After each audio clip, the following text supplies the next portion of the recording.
Namaste.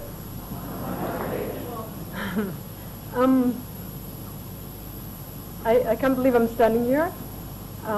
It's a very, very big honor for me to be standing here speaking to you today. I've been here just since yesterday afternoon, and I have the feeling that I've been here for weeks. Thank you for the very, very warm welcome.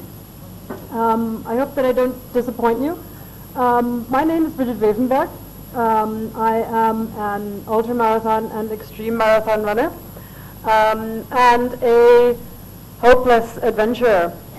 A quick glance at my homepage will reveal my favorite motto, and that is the only sin for which there's no forgiveness is daily life, work life, everything has been twisted around to accommodate to this one goal. And it's a very moving moment actually to be standing under one of these start signs.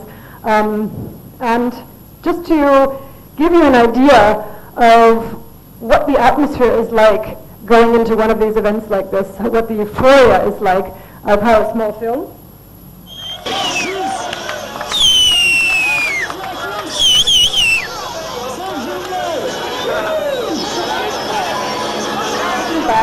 On this checkpoint, and standing at the checkpoint, looking up, you think it's just it's an impossibility. It'll take us till tomorrow.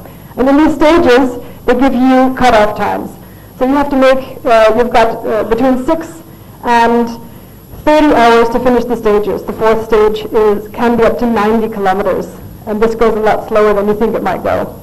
But anyway, when you reach your intermediary goals, stop and look back at what you've already reached and celebrate it, because it could be a lot easier than you thought it was going to be, and it could also be a lot harder than you thought it was going to be. And these both are a reason to celebrate in whatever way, be it a warm bottle of Coke, which is what we got shortly after this, or a trip to the cinema, the theater, going out to dinner, buying a new car, whatever it is. Celebrate your goals. Lighting the way, disappear.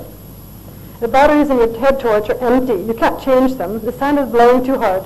You lose your orientation. A truly desperate situation, yet very brilliant. Interesting, said the man, and rubbed his eyes as if removing this desert sand. I don't think I'd ever stick that out.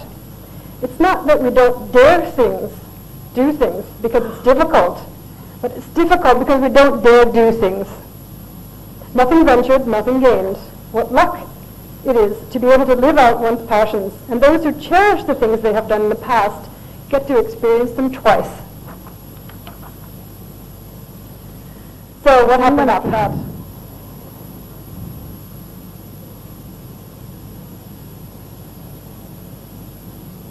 As does after very, very difficult times and very, very difficult situations in our lives. That's my experience. I'm sure you've experienced that as well. And here we are, the most difficult situation that I have ever been faced with in my life. Imagine that for 3 hours in the total darkness, no light, absolutely no appetite. I was dead tired. My feet burned. There was no one inside. And I just stuck it out, and the sun went up and offered me, at some point, you're back here. And the goal was reached. And that's what it takes. And here we had the 6 stages. We had the checkpoints, we had each individual step, and that led to crossing this finish line. It was one of the most emotional things that I have ever experienced, because with all the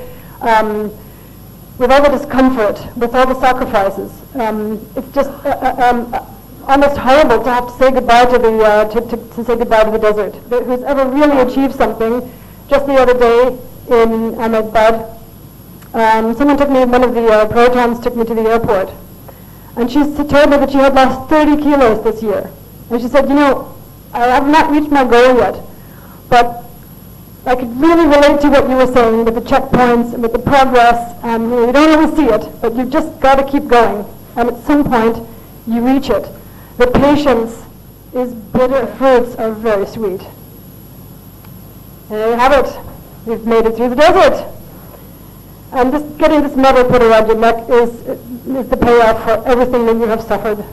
So, from the point in time where I got this SMS, come, let's walk through the desert, 250 kilometers, to this point where I took the medal, And it was light years away. This moment was an utter and total impossibility. It wasn't even envisionable that I would stand there at the start, and here I was at the finish with this medal, and I just was absolutely speechless. This is shorter than the last one. I'm going to take you now to, we're going 100 kilometers north of the northern polar circle in Greenland. We're going to fly to Kangerlussuaq, which is at the end of one of the longest fjords in Greenland. Kangerlussuaq used to be an American support for the during the Second World War. They weren't there anymore. We're going to the Polar Circle Marathon. Fabulous. Absolutely amazing. And these are the kinds of things that I look forward to when I plan these adventures and put all the energy into it, or scenes like this. This is very, very difficult to go to the jungle in Costa Rica and the Great Wall of China and all of these kinds of things without the infrastructure of some kind of help. That would be kind of silly. Yeah, maybe when my kids are 20, 25 years old. Eiskap während dem Polarkreis. So the man you saw running by showed an extraordinary bit of solidarity with the other ones. He was with a running club. He's a world-class runner. He kept running ahead, and he kept running back to the last person in his group. Because, as we all know, we're all sort of just as strong as our weakest link. Yeah. And it was just absolutely amazing to see the world-class runner who could have just sped on, crossed the finish line. What do you get when you finish with Chinese food? A fortune cookie. So I got this fortune cookie, and you know that the horoscope syndrome, you read the horoscope and you try to read something into it, there's always something that you find, that has some application to your life. So I got this fortune cookie, and it said on the paper, it said in German, "Du hast es fast geschafft." Du hast es fast geschafft. You have almost made it. There we have it, 92 kilometers from the Arctic Circle. And finally this little piece of metal, which made it worth it. How do you maintain balance between your professional life? How do you devote time to your daughters and also manage to do events like these? Okay, you remember the picture of the suitcases, right? Yeah. Just by the way, I'm going to let pictures run of 6 other events that I have done in the background, from Chile to Petra in Jordan. There are many, many things that you can do in your life. There are fun things, there are a lot of more uncomfortable things, but there are a whole lot of very, very productive things that you can do. I have made a habit of getting rid of anything that does not have to do with the 3 goals that I have: my girls, my work, and my sports. Completely streamlining and making the most efficient possible use of my time, my money, and my energy. So ask myself, with every single activity, without exception, is this going to bring me somewhere? Or is this going to eat my energy? Is it going to cost me too much money, or could I put my money to use somewhere else? And I manage my time, very, very strictly. Although I'm an adventurer, reaching the goals that I have set for myself. You saw the map at the beginning of the show.